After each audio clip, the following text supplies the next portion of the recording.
booste ta mémoire avec la visualisation. Ton cerveau retient mieux les images que les mots. Pourquoi ? Parce que les images marquantes ou chargées d'émotions créent des connexions fortes dans ta mémoire. En première année de médecine, cette méthode peut devenir ton arme secrète pour mémoriser les concepts les plus complexes.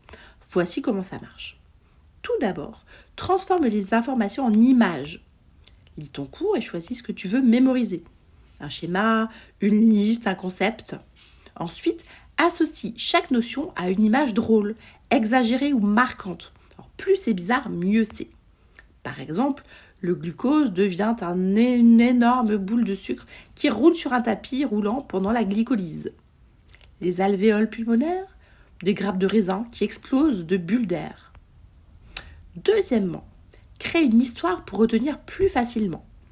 Relie les images entre elles pour former une histoire. Par exemple, pour les os du bras, humérus, radius et ulna, un humérus qui se transforme en marteau géant.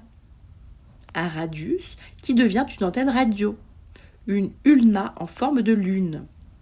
Imagine le marteau qui casse l'antenne et la lune qui brille au-dessus. Troisièmement, rends tes images vivantes et dynamiques. Fais bouger tes images, ajoute du son ou des émotions pour qu'elles marquent encore plus ton esprit. Par exemple, le cœur devient une boîte à rythme qui bat fort pendant que le sang danse dans les artères au rythme de la musique. Quatrièmement, répète et ancre tout ça dans ta tête. Revisualise régulièrement tes images pour renforcer les connexions neuronales. Alors pourquoi ça marche ? Les images sont plus faciles à retenir que des mots ou des chiffres. Parce qu'une image marquante reste gravée dans ta mémoire, surtout si elle te fait rire ou te surprend. Parce que les histoires créent des liens logiques entre les informations. Alors, petite astuce pour toi, combine cette méthode avec d'autres, comme la teaching method par exemple. Explique tes images à un pote ou à toi-même.